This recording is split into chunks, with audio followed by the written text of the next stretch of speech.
If you don't want to watch a vlog about Mormonism, today is not the vlog for you. This is our last day visiting Mormon Church History sites, and we're going to where Mormonism started. Okay.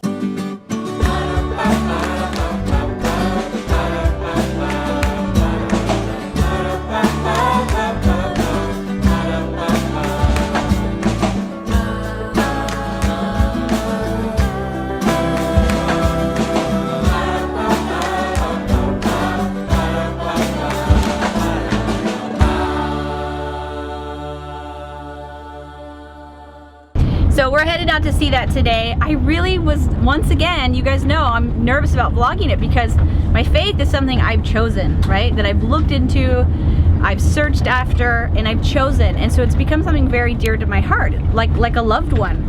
And so it's hard to share that for a few reasons. For one thing, like I said, I don't want anybody to feel like they're being tricked or like, wait, what is this? Another thing is, I don't want it trampled upon, you know? So, but the great thing is, by and large, everybody, you guys get that, and you've been loving and supportive, and you do want a window into our lives, so I'm gonna share this window today too. But I will have to explain some of how Mormonism was founded. I'm gonna just kind of give you the 101. So we're pretty excited. Mike has been here, but the rest of us have never been here. It's about 25 minutes from the beautiful lake house we're staying in, and we'll probably spend the whole afternoon there. So before we get there, let's talk about Joseph Smith. Joseph Smith was born in the year of 1805 or 1803? I don't know. Doesn't matter. Sorry. Somewhere around early 1800s, right? He lived in upstate New York, and in his area there were a lot of revivals going on in all of these churches. And so he said, you know, part of his family were joining with one church and others with others, and so he and, you know, your neighbors, everybody was saying this is God's church. And so he was feeling confused and wondering, well, how do I even know which one is God's church? And so he was doing his Bible study and came to James 1:5, where it says, if any of you lack wisdom, let him ask of God. And so he thought, well, I need to know, I guess I could just ask God, like, which church is yours? And so he went and he decided he would pray about it. And so he went out. He was also 14. Yes, he was 14 at the time, right? And so I think his mother and sisters were thinking of joining a church, and so he was kind of feeling pressured to join with them, and so he wanted to pray and see if that was the right choice. So he went into the woods to pray, and that's where we're going to visit today. We call it the Sacred Grove, because when he went into the woods to pray, he said that two beings appeared, God the Father and his Son, and said not to join any of them because the true church that Jesus Christ had established had been lost from the earth. That, you know, the apostles had it, and after they were killed, the authority that they had to act in the name of Jesus Christ was lost. And so they had that all of the churches had partial truth, but none of them had the fullness of the truth, and things had been lost. And so he actually said, I don't know if he said during that time, but the Lord eventually, Joseph Smith was the first prophet of our dispensation. That's big words, and that's new ideas, I get it. But in Mormonism, we believe that God always leads his people through a prophet. He did it all anciently, and we believe he does it in modern times. And so Joseph Smith, we believe, was the first prophet of our modern times. And so that's why the official name of Mormonism is the Church of Jesus Christ of Latter-day Saints, to distinguish ourselves from the old, members back in Christ's time, latter days or later days. So that's what Mormons believe. Now, obviously, the fullness of the gospel, there's more to it than that. It's not the only difference. We do have the Book of Mormon. We'll probably talk about that today too. We're giving you guys some good Mormon 101. And so part of when he restored the church, he was also instructed that there was an ancient record of the people who had lived in America.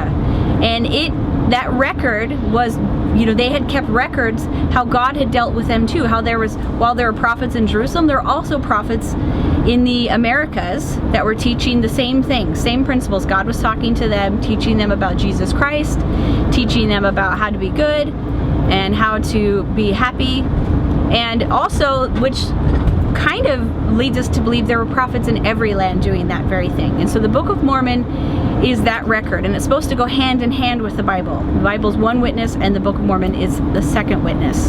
So I get it. I know many of you are going to say we don't need any more than the Bible. Well, Mormons believe we do. So that's a difference with us, right? So we're going to go see, one, the Sacred Grove. We'll also see where Joseph Smith's family lived at that time, because it's pretty close to the Sacred Grove, because he just walked out in the woods by his house to pray. We're also probably going to go see the Hill Cumorah, which is where the record, those ancient records, we call them the golden plates, because they were, you know, written on golden plates of metal. That's where he found that record that he translated into the Book of Mormon. So we don't believe he wrote the Book of Mormon. We believe it was records that were abridged by the prophet Mormon, and that's the Book of Mormon that he translated. And that's where the name Mormon comes from. It's kind of slang for our church, and it doesn't bother us. You can call us Mormons all day long. I notice some of you are even calling us Morons or morons. That's fine too. But so we're gonna go see those, because obviously, because we believe that God and Jesus Christ, God the Father and his son Jesus Christ actually appeared to Joseph Smith, that's a pretty big deal, right? If you were to believe that, so you would actually like to go to that spot. So it's a very sacred spot to members of our faith. We don't believe Joseph Smith is any better than any other man. I mean, he doesn't have any status higher than anybody else. He's just a prophet. But we believe we have a prophet today, and we've had prophets ever since then. You've probably heard of Brigham Young. He was the next prophet of the church, and then John Taylor, and then it kind of came through all the way to our time. So you can kind of see why that would be a significant spot for us to go visit. So we're going to go visit that, and the Hill Cumorah, and maybe some other things. Palmyra, the town there, they have some things set up where they show like where the Book of Mormon was printed. They have like the old printing press. They kind of show you how that works, and a few other things like that too. So. Yep. And so remember, my ancestors didn't live too far from Joseph Smith, heard about the Book of Mormon, heard about this faith that was supposedly the restoration of Christianity as it was in ancient days. And some of my ancestors read the Book of Mormon and became Mormon at that time in the early 1800s. That would be Martin Harris, his dad, and his brothers. So that's pretty fun for me too. So anyhow, that's the 101. Anything you want to add, Mike? I think it was covered. Yeah, he was born in Vermont, and they lived here when all this happened. Yeah, his family was not wealthy. He had a bunch of siblings. They were farmers. So we really like Joseph Smith. I know that there's all sorts of stuff said about him, but we really revere him. He's one of my heroes. I think I would really like him if I were to meet him. He was quite a interesting guy. So anyways, let's go check it out, guys.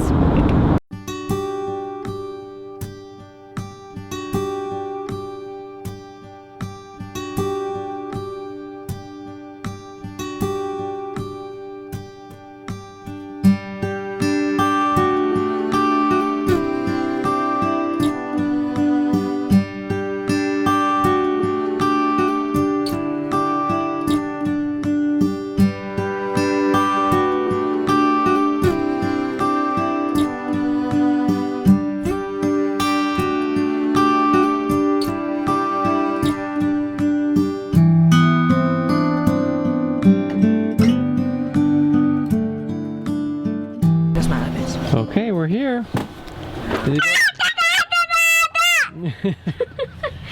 Whoa. I think that was a rooster, you know. That scared me. We're gonna start here in the visitor center and kind of see probably have a map inside, kind of explains where to start. We want to start at Joseph Smith's farmhouse, then go to the Sacred Grove, then go over to the Hill Cumorah where the Book of Mormon was. So. Hi. Hello. Good, how are you? Great. Good. Where are you from? Well, We travel full-time. We're traveling full-time right now. So, do you have plans to visit Everything. everything? Yes. Okay, perfect. And how long will you be in Palmyra for? Just today. Okay, perfect. So we are here at, that's really cool though. So here are there's the portrait you can see of Joseph reading in James. And then here is a painting of Joseph in the Sacred Grove. And he said that they were standing above him in the air. Mommy, And that one pointed to the other. and said, "This is my beloved son, hear him." And then this is Moroni, right, who helped direct Joseph Smith to the Book of Mormon in the Hill Cumorah. So he appeared to him in his bedroom and several other times, actually. He looks all older than that. Yeah, he does look kind of old there, even though he's only 14, huh? Look at this big old Bible, guys. This is, people had family Bibles they would pass down. Holding that, it's pretty big, huh? Way bigger. So he was open to James 1:5. If any of you lack wisdom, let him ask of God. Hey, Mom. Yeah? Do you know what Joseph Smith actually looks like? Yeah, we do. Well, remember the house we were staying at was his brother. We stayed at Hiram Smith's farmhouse in Nauvoo. Oh, wow. Yeah, it's cool. So it's very similar to that statue over there. So we're going to start first in the we're going to go to both of Joseph Smith's family homes. They came from Vermont. We just learned that they were living in Vermont, but there were crop failures for 3 years in a row because of a volcano in Jakarta, Indonesia. So the ash ruined the crops for 3 years. Probably around 1810, 1812. That might be the volcano that started the mini. It was a mini ice age. Yeah, so For those 3 years. pretty crazy, huh? So then they moved up to upstate New York, and we're gonna go see their houses. Okay, so they had 8 kids in Joseph Smith's family at this time. 1 less than us. So Andrew, will you wait outside, please? I'm like, Oh man, it's gonna be fun to see what it'd be like to live in here with all of us, huh? So when they arrived here, it was 1816. They had no money from their journey, so they lived in a rental home down on Main Street. They had a little shop where they sold root beer and pastries and little candies, and Joseph would go around town pushing a little cart selling to people. He was about 10 years old at this time. And so this isn't the original, but it is on the original foundation, and because of very specific journal entries from Lucy Smith, we know the dimensions of the home, where everything was, the layout, everything. So there's a little plug for journal writing for you. When they moved here, now Joseph is 12, and so this is where he did a lot of his growing up. And they were a very religious family. You'll see when we go inside, there's a time period Bible on the table. They would read scriptures as a family, sing hymns, pray, and so God was the center of their home. But they didn't necessarily agree when it came to religion. And so Father Smith wasn't a fan of organized religion. Lucy and Hiram and Sophronia were all members of the Presbyterian church in town. And so that was confusing for a young boy. All his family believed different things, and everyone in town was talking about different ways and different things that would allow you to make it to heaven, and everyone's opinions contradicted each other. It's a pretty small house, you can tell.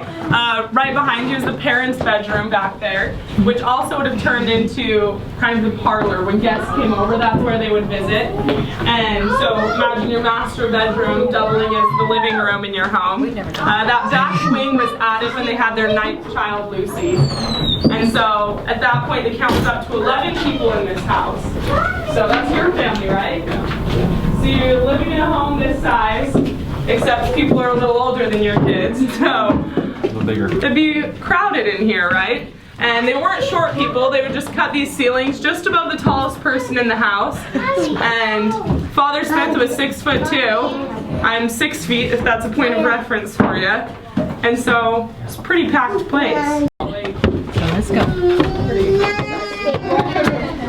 Yeah. It is very warm. It would always I'm sure they be didn't warm. spend a lot of time hanging out up here when they were, especially in the summer. And we have a fan, so. This front room is where all the boys in the family would have slept, all 6 of them. And in addition to that, they would have stored barrels of grain, all sorts of food, lots of stuff up here. So it's pretty crowded. That makes you grateful for the bedroom you have now, isn't it? I bet. So in here, the 3 girls would sleep. Originally just the 2, and then Lucy joined them once she was a little bit older. I didn't know that Joseph had 6 boys and 3 girls in his family, just like we do in ours. That's pretty fun. So we have context for this size of a house, right? Especially because of the RV. It would. There you go. Good job, Eve. So we actually know what it's like to live in a house this small, don't we? We know. Our RV is We've figured that out, huh? Can we go downstairs? No. It's like about as big as this and that. The bottom floor of that.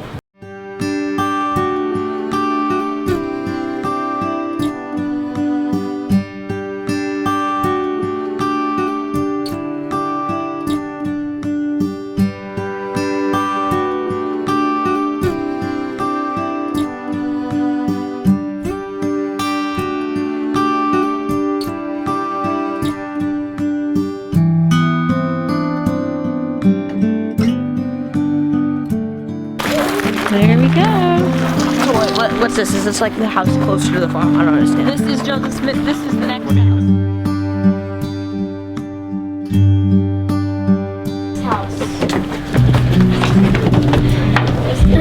These floors are original. That's pretty cool. And the walls, the ceilings, pretty cool. These floors are not original. People have replaced them. Yeah. You can see the ones that are. This is original. This is newer. They made them white, so you would know.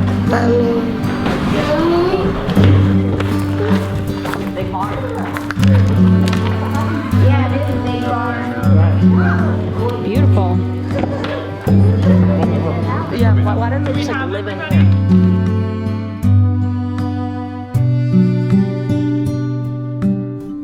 Thank you for the tour, Always on sister. trip, of course. Bye. Look at that beautiful sky. You feel some drops, you guys? Yeah. I already felt some Over there. Should we get into the sacred grove? Mommy, I better run that way. Hey, let's talk about it. What's the first word in that place? Sacred. Sacred. So that means it's a really special place, a holy place. So listen, wait. This isn't just like regular woods. We're not going to run around and grab things out of grab sticks, throw things, okay? I already have a stick. You guys ready for that? Yeah. Do you think you can do that? Yeah. Okay. It's a really nice forest. This is how I normally imagine it. Like a magic forest. Yeah. It's beautiful. That's so weird. I feel like that kind of in a block.